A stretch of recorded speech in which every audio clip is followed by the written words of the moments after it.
Assalamualaikum semua, semoga kesehatan dan rahmat Allah senantiasa menyertai kita.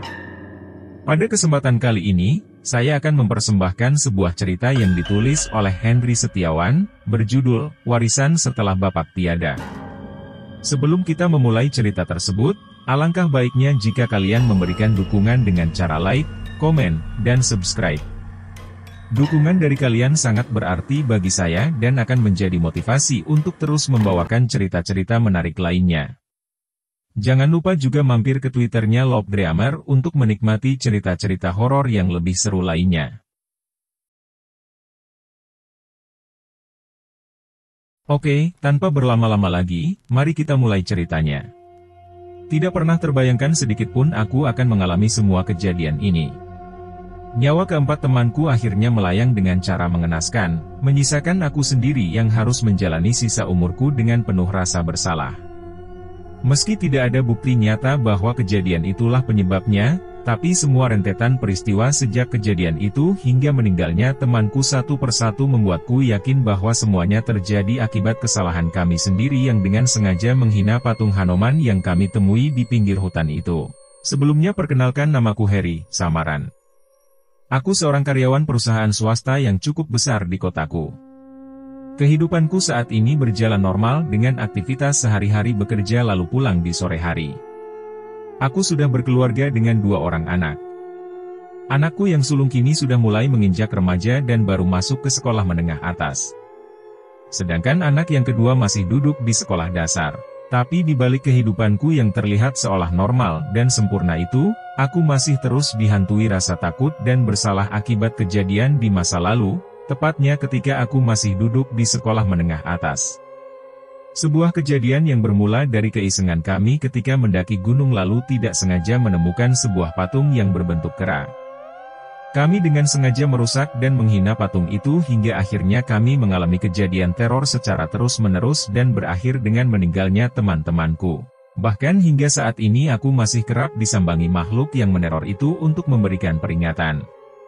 Selama hampir 30 tahun sejak kejadian itu, aku tidak pernah sekalipun menceritakan apa yang kualami ini kepada siapapun.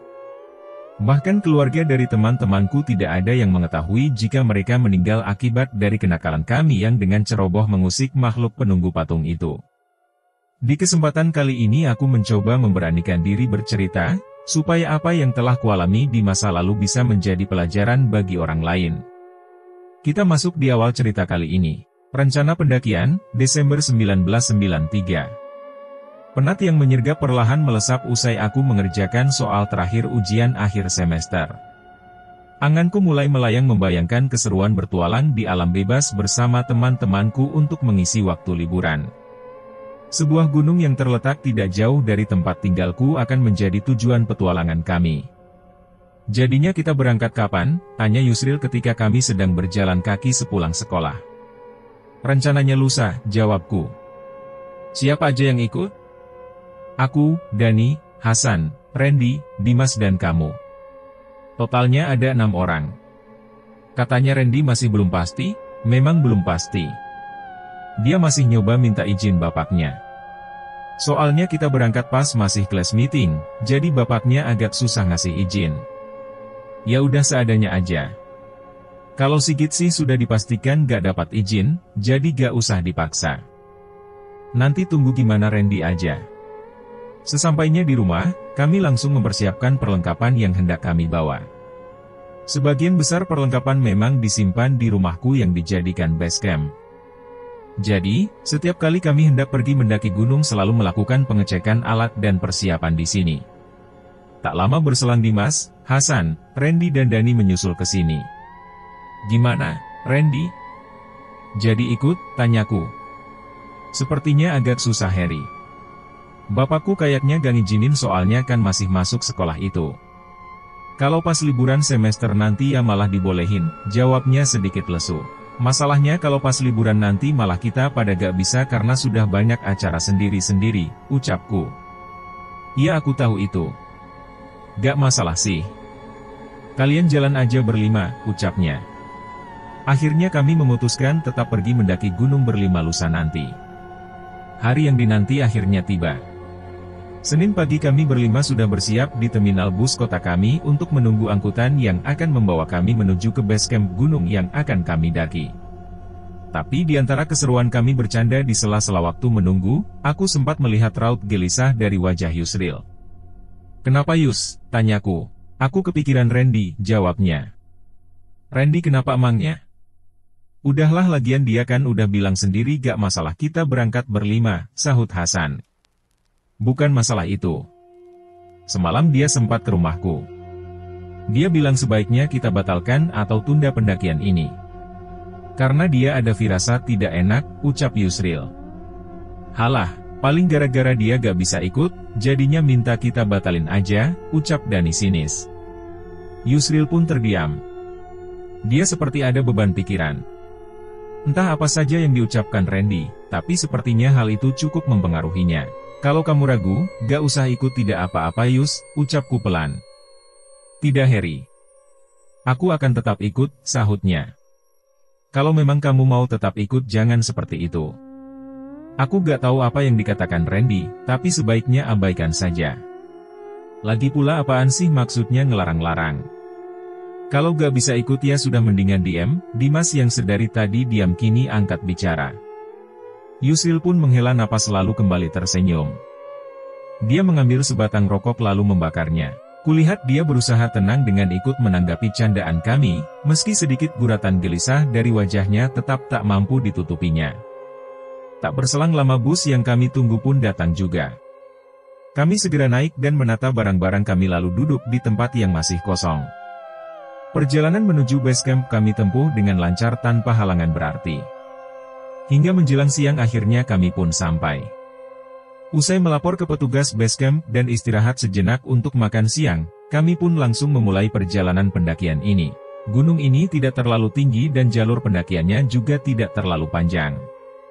Paling lama 5 jam biasanya sudah sampai di puncak. Kami sengaja langsung memulai pendakian karena berniat bermalam di puncak dengan menggunakan tenda. Awal perjalanan kami harus melewati beberapa candi yang biasanya menjadi destinasi wisata umum. Hari ini tidak terlalu banyak pengunjung, mungkin karena masih hari kerja. Canda tawa khas remaja mengiringi setiap langkah kami. Meski terkadang kata-kata yang terucap terasa tidak pantas didengarkan, tapi kami seolah tidak peduli. Bagi kami hal seperti itu biasa saja, sebab sudah menjadi kebiasaan jika kami berkumpul kata-kata kotor selalu menghiasi percakapan kami. Yang terpenting kami tidak mengucapkannya kepada orang yang lebih tua, atau kepada orang yang tidak terlalu kami kenal. Tapi tanpa kami sadari, ucapan-ucapan minim kontrol tersebut akan menjadi awal malapetaka yang kami alami nantinya. Di tengah kawasan candi, seharusnya kami memotong jalan ke kanan untuk menuju ke jalur pendakian. Tapi karena merasa waktu yang kami miliki masih panjang dan tidak ada kepentingan khusus untuk segera sampai di puncak, maka kami memutuskan untuk menelusuri seluruh kawasan candi ini dulu. Hingga pada akhirnya kami sampai di bagian candi yang paling belakang. Tidak jauh dari candi itu ada sebuah kawah kecil yang selalu mengepulkan asap solvatara. Kami mengamati beberapa saat kawasan kawah itu lalu kembali beranjak untuk melanjutkan perjalanan. Tapi sebelum kami meninggalkan tempat itu, tidak sengaja Dani menemukan sebuah jalan setapak. "Kita coba lewat jalur ini yuk," ajaknya. "Emang tembus mana?" "Kamu tahu?" tanyaku. "Enggak tahu sih. Tapi kenapa gak dicoba aja? Siapa tahu ada tembusannya ke jalur pendakian. Daripada turun lagi lalu muter jauh banget," jawabnya. Itu di depan ada orang?" "Tanya aja," sahut Yusril yang melihat seseorang berdiri tidak jauh dari tempat kami. "Permisi Pak," ucapku ketika sampai di dekat seseorang itu. "Iya Mas. Ada yang bisa saya bantu?" ucapnya ramah, khas warga desa kaki gunung. "Jalan ini apa bisa sampai di puncak Pak?" Orang itu memandangku lekat sebelum menjawab, "Bisa Mas. Tapi sebaiknya jangan lewat sini." "Memangnya kenapa Pak?" sahut Dani yang tiba-tiba sudah berada di belakangku. "Jalan ini bisa sampai puncak, malah lebih dekat, tapi ada penjaganya. Kalau kalian tidak bisa menjaga sikap, resikonya bisa fatal," jawabnya dengan nada sangat serius. "Di mana-mana juga pasti ada penjaganya Pak. Yang penting kan kami gak ganggu, ngapain takut," ucap Dani. Aku sempat terkejut usai mendengar ucapan Dani. Bukan masalah apa-apa, aku pun tahu jika kita tidak berniat buruk apalagi mengganggu, pasti penunggu suatu tempat juga tidak akan mengganggu kita. Tapi perkataan dan nada bicaranya kurasakan seperti kurang enak didengar. Bapak itu lantas tersenyum dan kembali berucap, "Silahkan jika kalian ingin melewati jalan ini. Pesan saya berhati-hatilah, jaga sikap dan ucapan kalian. Terutama jika nanti bertemu dengan patung Hanoman." "Baik Pak. Terima kasih informasinya," ucap Dani lalu segera meninggalkan kami. Ketiga temanku yang lain pun mengikutinya, menyisakan aku sendiri yang masih berdiri di hadapan bapak itu. "Maafkan ucapan teman saya Pak. Dia memang suka ceplas-ceplos kalau bicara. Maklum anak muda," ucapku kepada bapak itu. "Tidak apa-apa nak. Kamu orang baik, Tuhan pasti akan melindungimu. Jagalah teman-temanmu," ucap bapak itu sembari tersenyum. Aku pun lantas berpamitan kepada bapak itu. Tak lupa kusalami dan kucium punggung tangannya sebagai ungkapan rasa sopan sekaligus permintaan maaf atas ucapan Dani tadi. Aku mempercepat langkahku menyusul keempat temanku yang sudah lebih dulu menyusuri jalan setapak ini sesuai petunjuk dari warga tadi. Tak berapa lama mereka terlihat sedang duduk di bawah sebuah pohon besar. "Lama bener kayak lagi temu kangen aja," ucap Dani ketika aku sampai. "Mungkin Heri kepingin jadi warga sini. Jadi belajar dulu sama bapak tadi." "Hahaha," sahut Yusril. Gelak tawa pun pecah usai Yusril berkata seperti itu. Sedangkan aku hanya terdiam. Memang apa salahnya menjadi warga desa kaki gunung? Lagi pula suasana di sini enak, sejuk dan tentunya damai. Memangnya kenapa kalau jadi warga sini? Tempatnya enak gini kok, ucapku usai tawa mereka mereda. Kalau aku sih ogah. Jauh dari mana-mana. Gunung emang enaknya buat tempat main aja. Tempat petualangan kayak gini, ucap Hasan. Nah itu aku juga setuju. Kalau buat tempat tinggal sih mendingan tetap di kota, sahut Dani. Udah, biarin kalau si Heri kepengen hidup di desa. Tiap orang pasti punya kriteria sendiri mau nyaman tinggal di mana, ucap Dimas menengahi. Mau langsung lanjut apa istirahat dulu, tanya Yusril. Lanjut aja lah. Baru jalan sebentar, belum capek juga. Kalian berhenti tadi cuma buat nunggu aku kan? Ya sudah yuk jalan. Mereka semua pun beranjak dari tempat duduk masing-masing. Kami segera melanjutkan perjalanan menyusuri hutan pinus menuju ke arah yang ditunjukkan bapak-bapak tadi. Menurut penuturan beliau, nanti kami akan bertemu dengan persimpangan. Untuk menuju ke puncak kami harus tetap lurus, sedangkan jalan yang berbelok adalah lokasi patung Hanoman yang dikatakan bapak tadi.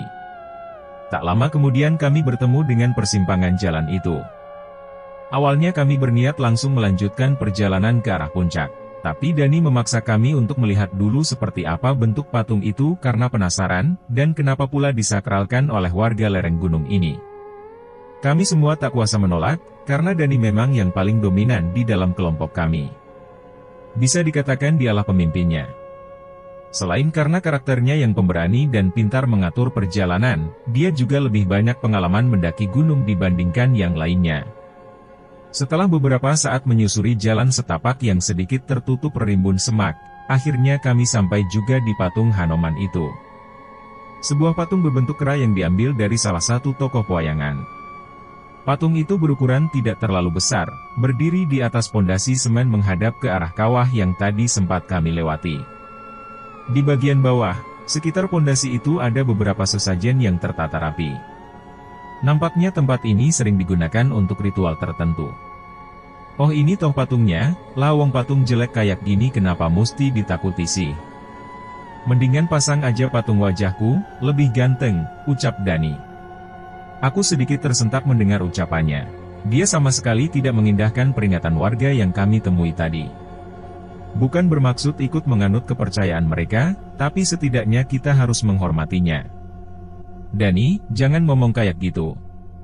Gak inget bapak tadi bilang apa, ucapku memperingatkannya. Halah Heri. Zaman sudah modern kamu masih takut dengan hal beginian? Lagian mana ada demit doyan sesajen? Mereka sudah ada tempatnya masing-masing. Kita gak boleh takut, kalau kita takut, mereka malah semakin senang menggoda kita, jawabnya. Bukan begitu maksudku. Bolehlah kamu punya pendapat sendiri, tapi kan ini kepercayaan mereka, kita hormatilah, sanggahku. Hormat kayak gini, sahutnya dengan gestur seperti hormat kepada bendera merah putih. Ketiga temanku yang lain pun ikut menertawakan tingkah Dani. Sedangkan aku hanya terdiam. Aku tidak lagi menyanggah ucapannya, karena pasti percuma saja. Dani adalah tipikal orang yang tidak mau dikalahkan ketika berdebat. Aku hanya mundur sedikit menjauh supaya tidak mengotori tempat ini, yang mungkin dipercaya sebagai tempat suci bagi warga sekitar. Ketika aku sampai di samping sebuah pohon besar, tidak sengaja aku melihat seekor monyet berwarna abu-abu terang sedang bertengger di sebuah dahan memandang ke arah patung Hanuman tadi. Tidak lama kemudian monyet itu melompat ke dahan lainnya lalu pergi menghilang di antara rimbunnya hutan. Tak lama kemudian keempat temanku meninggalkan patung itu untuk melanjutkan perjalanan. Mungkin mereka sudah puas bermain-main di sekitar sana. Gelak tawa sesekali masih terdengar di antara percakapan mereka. Untung aku gak bawa spidol. Kalau saja bawa, bakal kucoret-coret wajah monyet itu, ucap Dani.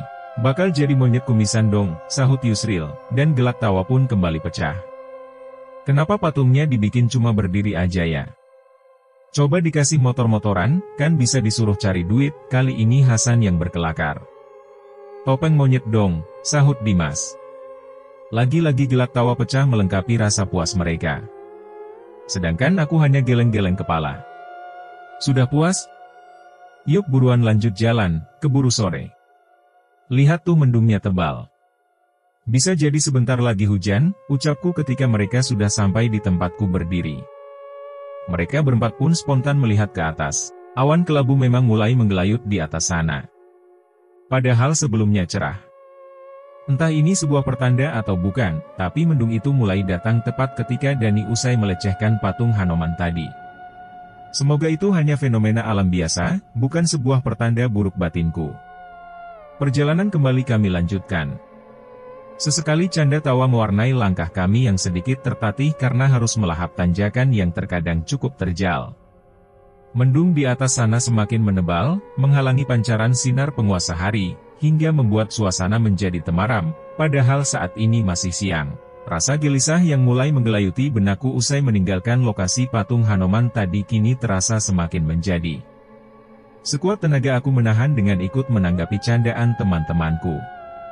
Tapi rasanya seperti sia-sia saja. Bukannya berkurang, tapi perasaan tidak tenang ini semakin membuatku tersiksa.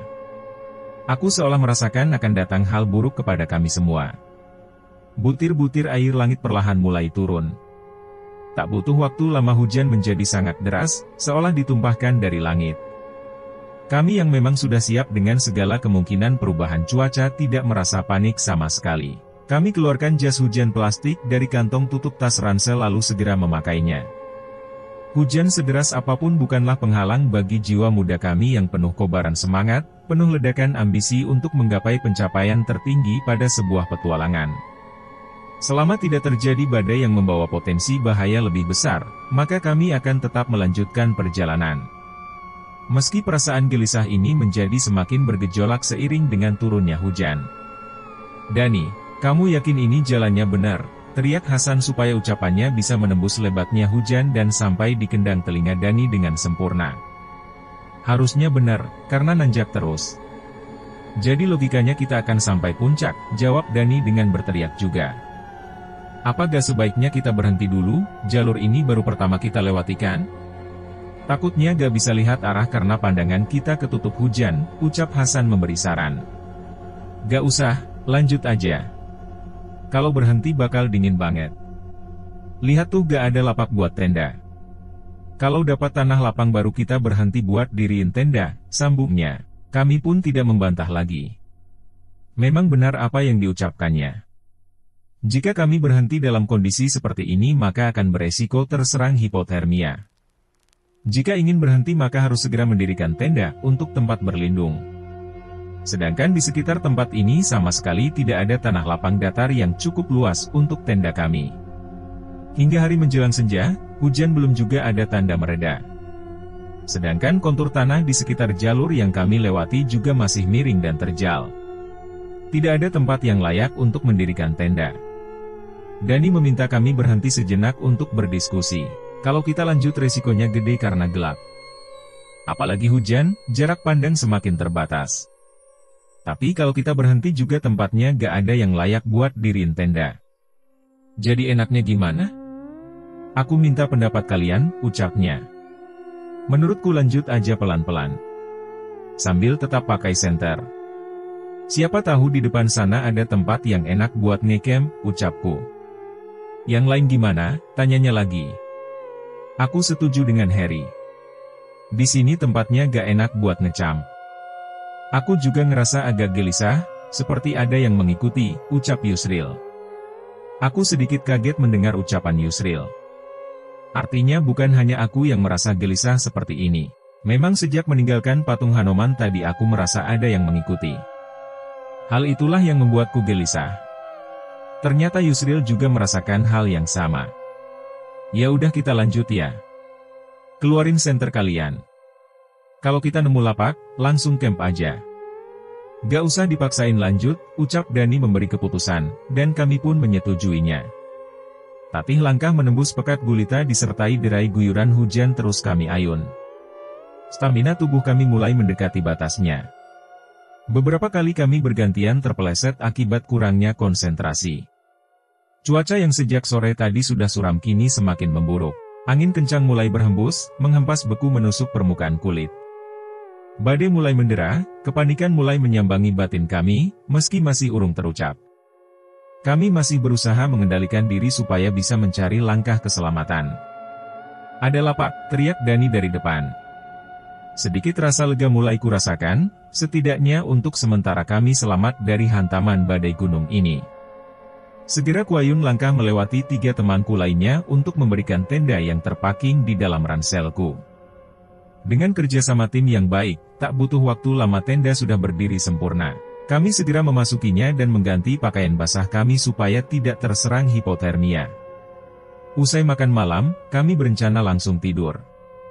Badan yang sudah sangat letih dan cuaca buruk di luar sana membuat kami tidak memiliki keinginan untuk terjaga menikmati suasana malam di gunung yang terkadang asyik untuk bercengkrama. Kami merebahkan diri berdempetan untuk saling menghangatkan supaya lelap kami nyaman hingga pagi menjelang. Entah jam berapa, tapi kurasakan malam sudah sangat larut. Sayup pendengaranku menangkap suara gemerisik seperti langkah kaki seseorang menyeret rerontokan dedaunan. Ku coba kembali terlelap dan mengabaikan suara itu. Tapi sejauh usahaku ternyata sia-sia. Suara itu terdengar semakin intens mengganggu ketenanganku untuk meletakkan kesadaran. Perlahan ku buka mata lalu meraih senter yang kuletakkan di dekat kepala. Ketika senter menyala, seketika suara itu berhenti. Aku mencoba bangkit untuk memeriksa keluar. Tapi ketika sekilas kulihat barisan tubuh teman-temanku, aku terkejut karena salah seorang di antaranya hilang. Bangun-bangun, Dani mana? Aku membangunkan ketiga temanku yang lain. Mereka bertiga pun akhirnya terbangun dan celingukan untuk mengumpulkan kesadaran. Setelah menyadari ucapanku yang mengatakan Dani tidak ada, mereka lantas mencari senter masing-masing. Hujan masih gede gini, Dani pergi kemana? Tanya Yusril. Aku tidak tahu. Ketika aku terbangun Dani sudah tidak ada, jawabku. Kita cari keluar. Pakai jas hujan kalian, ucap Hasan. Kami berempat segera memakai jas hujan masing-masing dan keluar dari tenda untuk mencari keberadaan Dani. Dalam kondisi hujan seperti ini sepertinya sangat tidak mungkin Dani keluar tanpa alasan yang kuat. Bahkan ketika kebelet pun kami biasa membuangnya ke dalam botol lalu dibawa turun keesokan harinya. Kami mengitari sekitaran tenda, lalu melebar di sekitar area camp. Tapi sejauh kami mencari, tak sedikit pun petunjuk kami dapatkan. Satu hal lagi yang kurasa aneh adalah tidak ada tanda-tanda rontokan daun. Jadi suara apa yang kudengar tadi? Teriakan kami bersahut-sahutan memanggil nama Dani. Tapi tak sekalipun ada jawaban, hingga ketika kami sampai di area hutan yang lebih rimbun, aku melihat ada seekor monyet bertengger di atas dahan. Monyet itu mirip dengan monyet yang kutemui di dekat area patung Hanuman. Bulu abu-abu terangnya terlihat basah karena terkena guyuran hujan. Apa yang dilakukan monyet itu malam-malam begini? Tanyaku dalam hati. Monyet itu masih duduk tenang di atas dahan, matanya terus memandang ke arah kami.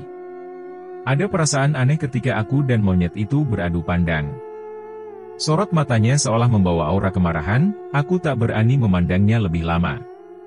Kualihkan tatapanku ke bawah lalu mengajak teman-temanku untuk kembali ke tenda. Kita kembali ke tenda dulu. Siapa tahu Dani sudah kembali, ucapku.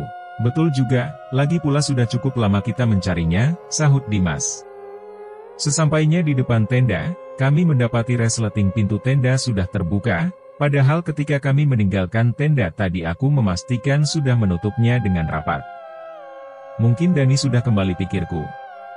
Ketika aku memasuki tenda, aku mendapati Dani duduk meringkuk dan membenamkan wajahnya di antara lutut. Seluruh pakaiannya basah, bahkan sampai membasahi selimut kami. Dari mana saja kamu, Dani? Masuk tenda embok ya, baju basahnya dilepas dulu. Belum sampai usai ucapanku, Dani memotongnya dengan suara geraman sembari mengangkat wajahnya pelan. Raut wajahnya terlihat sangat menakutkan. Matanya merah, urat kepalanya menyembul seolah sedang sangat marah. Dani kembali menggeram lalu melompat menyerangku. Aku yang tidak waspada sempat terkena cakarannya, meski secara spontan aku mampu menghalaunya. Dani yang melihatku bisa meloloskan diri tidak lagi memperdulikanku, dia langsung melompat keluar dan menyerang 3 orang teman kami yang masih berada di luar tenda. Suasana benar-benar kacau, Dani menyerang membabi buta dengan gestur mirip monyet. Sesekali dia juga menirukan suara monyet, kami berempat berusaha menenangkannya sambil terus menghindari serangannya. Hingga dengan gerakan yang terukur aku mampu menjegalnya hingga terjatuh. Tidak menyia-nyiakan kesempatan, Dimas, Hasan dan Yusril langsung mengunci gerakannya. Tenaganya sungguh luar biasa. Kami berempat hampir tidak sanggup menahannya. Meski pada akhirnya dia menyerah lalu melemah dan kehilangan kesadaran. Bersambung. Tunggu kelanjutan cerita di bagian berikutnya, yang akan segera Mimin unggah dalam waktu dekat. Jangan lupa untuk like dan bagikan cerita ini kepada teman-teman dan saudara kalian, supaya channel ini terus berkembang.